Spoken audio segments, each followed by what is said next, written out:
A paralisação dos caminhoneiros foi legítima e, ao contrário do que tem noticiado a imprensa golpista, alinhada à posição das entidades que representam as indústrias, não é a principal causa da morte de milhões de aves nos últimos dias, nem dos prejuízos que o setor de alimentação vem amargando nos últimos meses.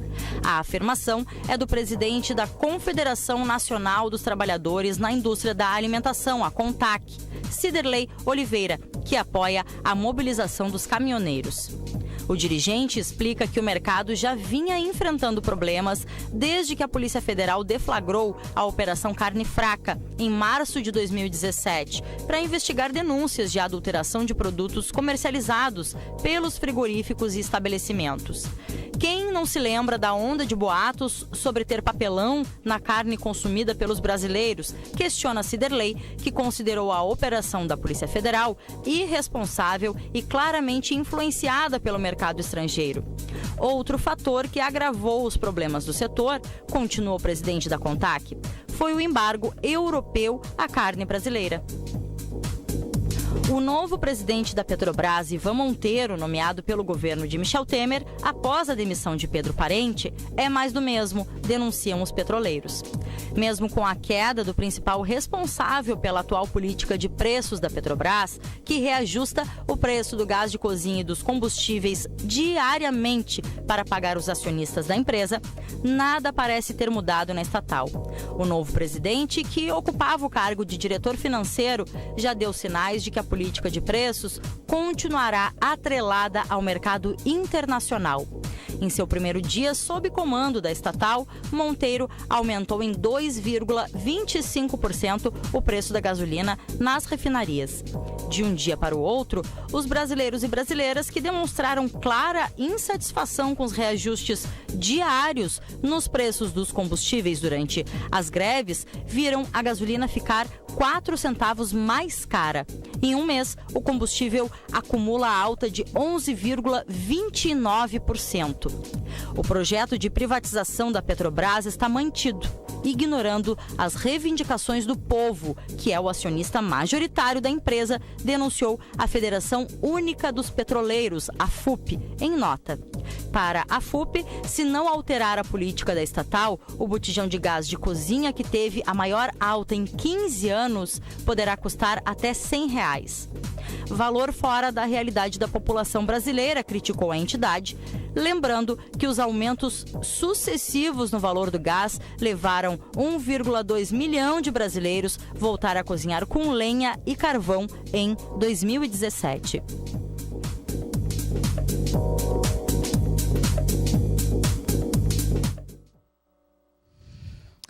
11h38, assim, ó. Tudo muito rápido, né?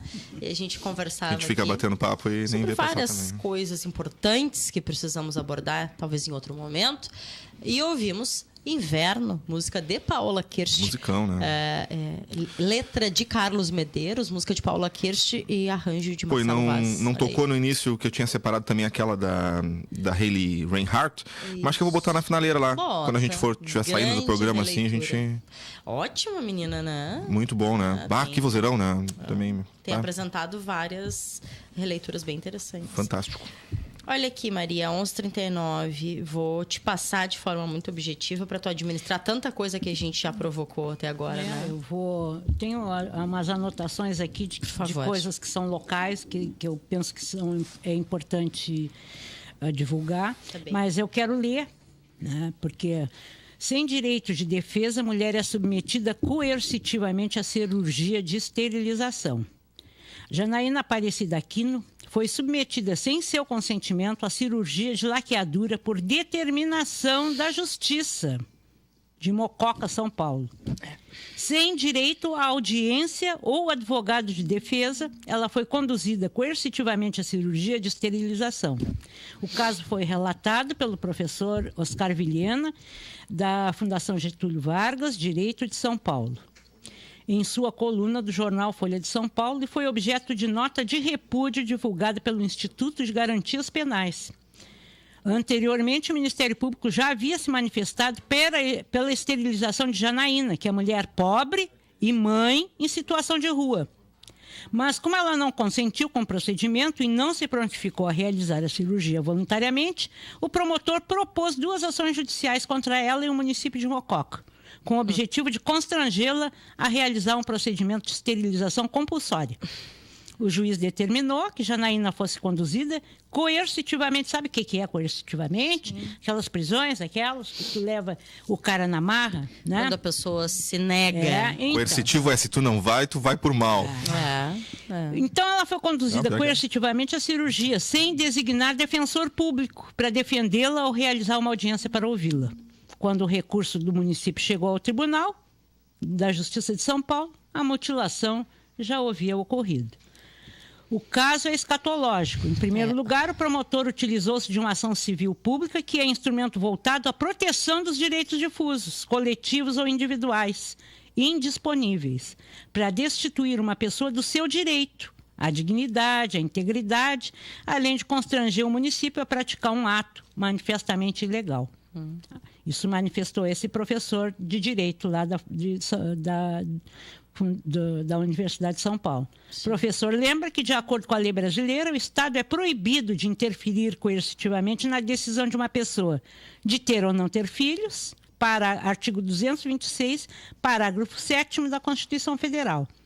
Pode-se fazer aqui, né, uma relação com aquelas pessoas que possam vir a querer fazer a defesa de que, como era uma mulher que morava na rua, né, é aquela maneira de opinar que tu tem que fazer na marra o controle de natalidade, não importa como, mas eu posso fazer um paralelo aqui, né? Quem defende, quem se manifesta contra, por exemplo, o direito da mulher fazer o aborto, né, provavelmente esteja batendo palmas para esse tipo de ação, né?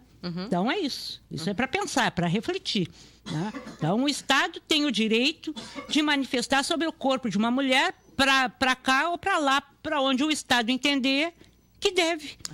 Sobretudo quando se refere ao corpo de mulheres pobres. É expressamente proibido o controle de natalidade que tem a natureza demográfica. Ou seja, impedir alguém de ter filhos para controlar o aumento populacional. Há uma lei 9.263 de 96, que regula o planejamento familiar.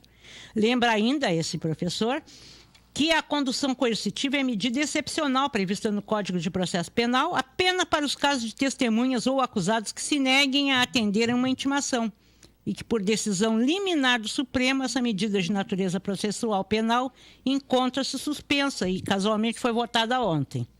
Tá? Então, agora, aquela história de levar na marra está suspensa. Tá? Não, como se já não tivesse. Como se fosse algo legal e previsto, né, Maria? Eles votaram ontem, não me estou ligado.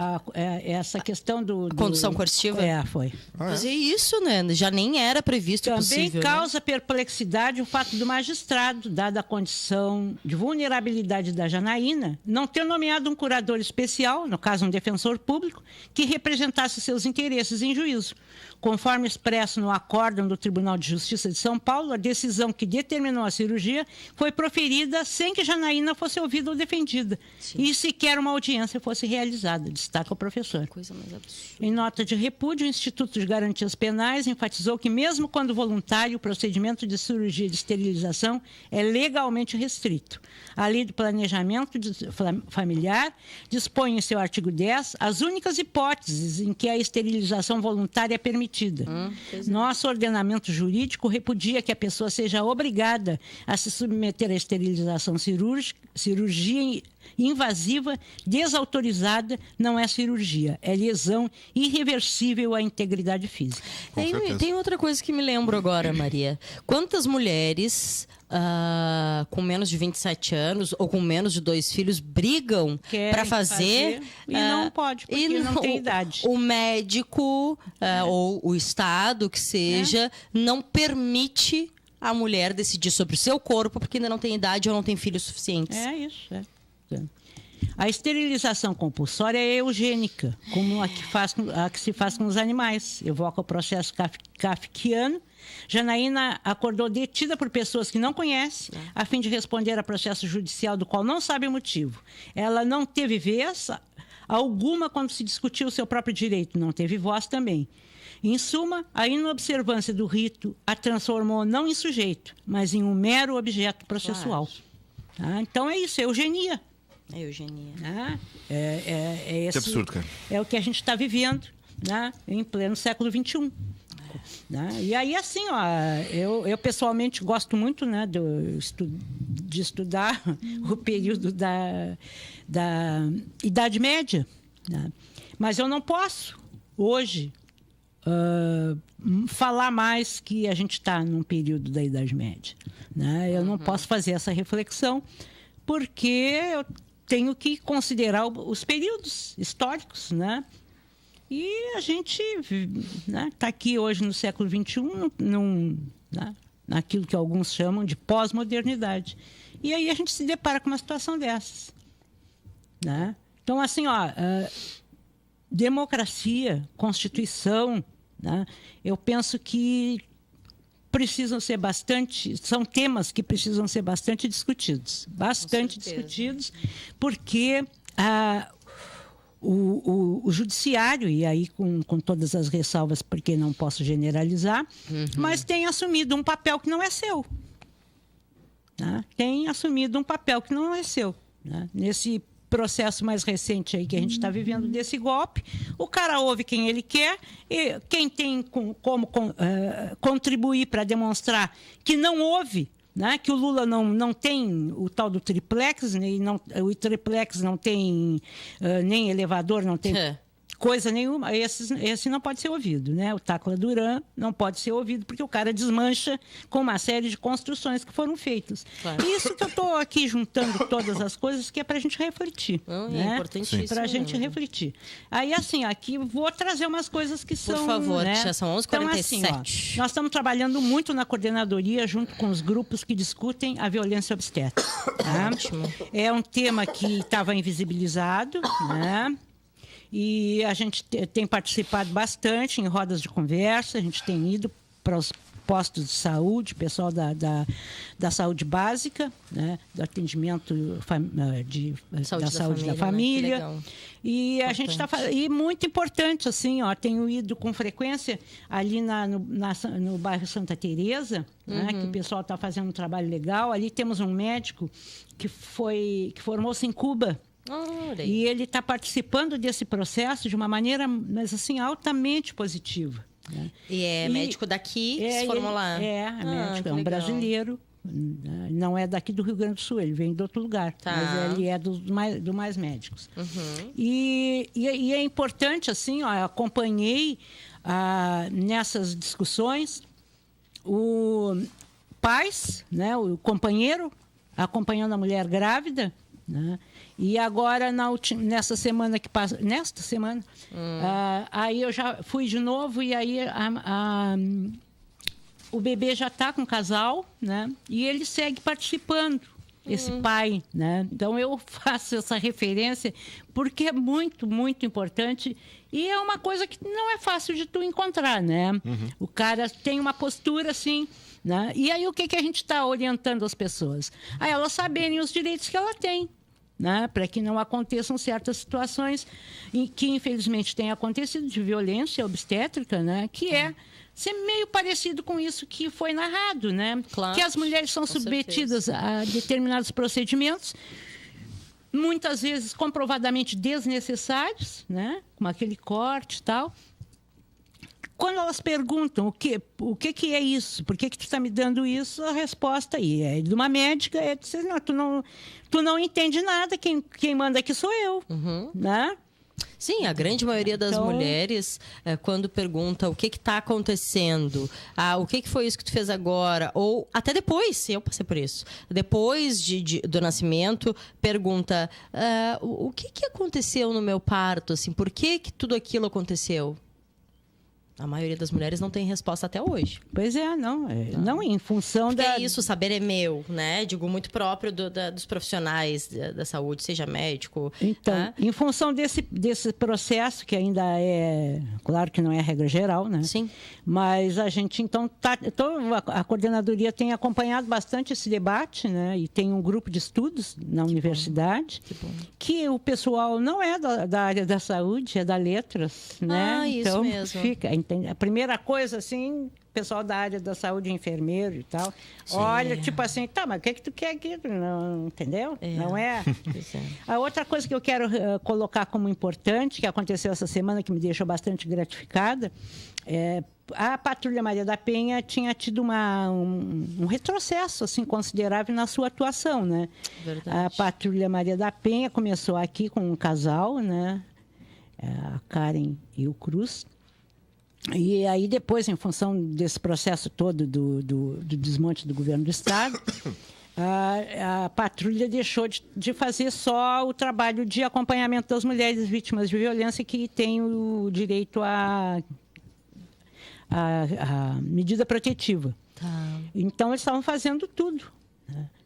Agora, com reforço de policiais que vieram para Rio Grande, se formou novamente uma dupla de PMs para trabalhar a Patrulha Maria da Penha, que é essa que está ali perto, né, da pessoa.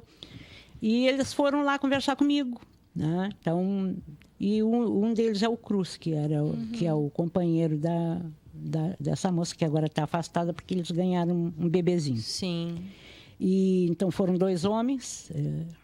Temos novamente a Patrulha Maria da Penha funcionando e eles estão trabalhando no sentido de reagrupar, reestruturar novamente um coletivo grande que junta delegada, junta juíza, promotora, né? E os órgãos do município responsáveis pelo atendimento das políticas públicas para as mulheres vítimas de violência.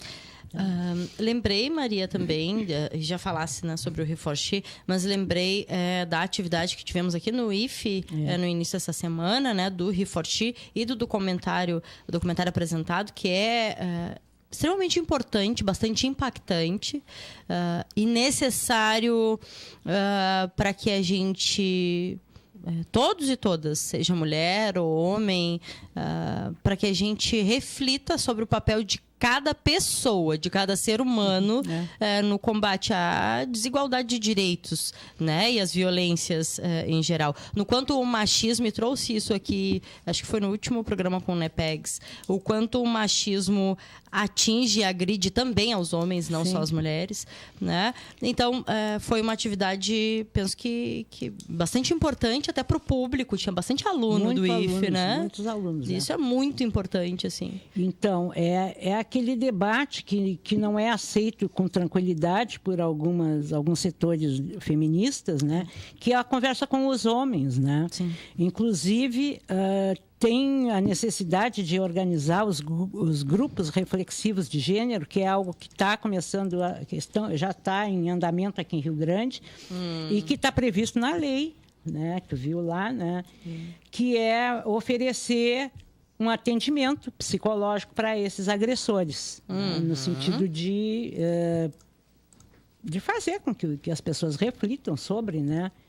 E há um tempo atrás, conversando com a Cristina, secretária da SMCAS, há uma iniciativa, inclusive, na área da justiça, a juíza e a promotora, no sentido de organizar um grupo reflexivo de gênero para atender homens que são responsáveis por cometer violência contra as mulheres, que é algo previsto na legislação. Sim. Mas que tu tens que superar né, uma visão de algumas mulheres do movimento feminista que não entende que se deva conversar com os homens. Eu sou parceira da ideia de que a gente não vai jamais subverter o que a gente vive se a gente não conversar com todo mundo que faz parte desse contexto. Né? Então, tem que conversar com os homens. Sabe que uma das coisas que me chamou bastante atenção naquele documentário sério, gente, faço o convite, a provocação, até para aquelas que se sentem um pouco desconfortáveis com essa proposta, tá? Mas que acessem, acho que no YouTube tem, e no site do Reforchido ONU Mulheres tem, né? Tem. Assistam o documentário, não vai agredir, fazer mal para ninguém. Assistam e quem sabe depois a gente conversa sobre isso para fazer uma troca mesmo.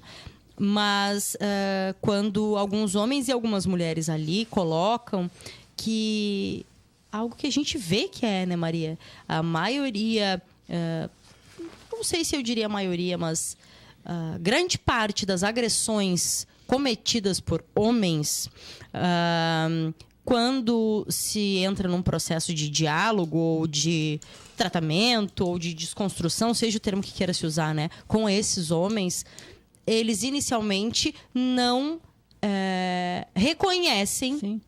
que estão cometendo uma agressão. Né? Sim, não é coitadinho dos homens. Não é isso. Não. Né? Mas é que para que a gente puna alguém, né? Ou para que a gente corrija alguém, porque a lei existe para corrigir, correto? Né? O sistema penitenciário, enfim, existe para corrigir, né? Para recuperar, né? Rafa me ajuda, que é formado em direito aí, mas existe para recuperar e não apenas para punir, joga né? naquela vala, e quando ele sair ele vai estar muito mais agressivo. Bom, e acontece, homens são detidos, quando soltos vão lá e matam os companheiros que agrediram antes, não é? Então, para que a gente evite isso, é preciso que esses homens entendam, sim, eu cometi uma agressão, o tamanho da violência que eu cometi, para que isso não siga se reproduzindo. É essa a ideia, né, Maria? Sim, é. Não é pobrezinhos dos homens, vem aqui, a gente vai abraçar vocês. Não é isso. É porque as pessoas, às vezes, têm essa visão, né? É que quando a gente vai dialogar com eles. Tem uma construção muito rígida por parte de algumas mulheres que fazem parte de movimentos. Que, por vezes, não entendem também, né? Olha, não... Né? Eu sei que não é fácil, né? Construir... inclusive, eu participei de um curso. E aí o psicólogo que foi junto, que também participou, ele disse, eu já não vou poder fazer isso. Sim. Né? Não vou poder atender, porque... Né? Bom, não será uma coisa obrigatória. Sim. A pessoa que for fazer o atendimento será uma pessoa que passou por formação, etc., e que está com a compreensão de que tem como ajudar, né, a subverter isso que está posto. O que a gente não pode é continuar com as mulheres sendo mortas.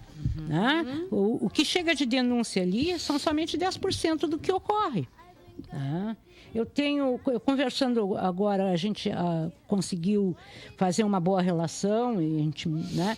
A questão dos atendimentos do pessoal da SAMU. Né?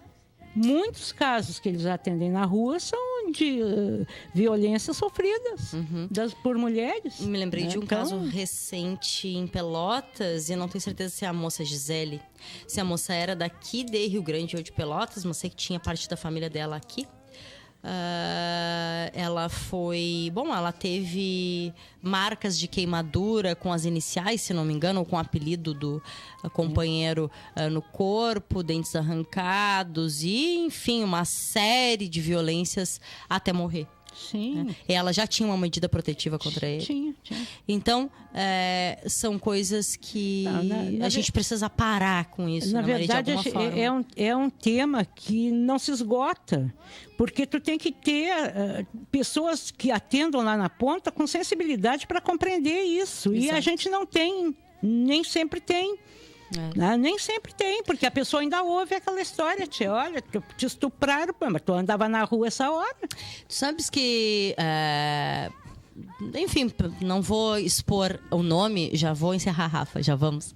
Mas isso que a Maria coloca é extremamente importante e dentro dos debates de gênero e sexualidade na escola, que o GES está promovendo e que a gente precisa sim se posicionar e defender, tá? Que é um projeto extremamente importante pela vida das mulheres, colocado em um grupo, numa sala de aula, a história da Maria da Penha, tá? Por um professor.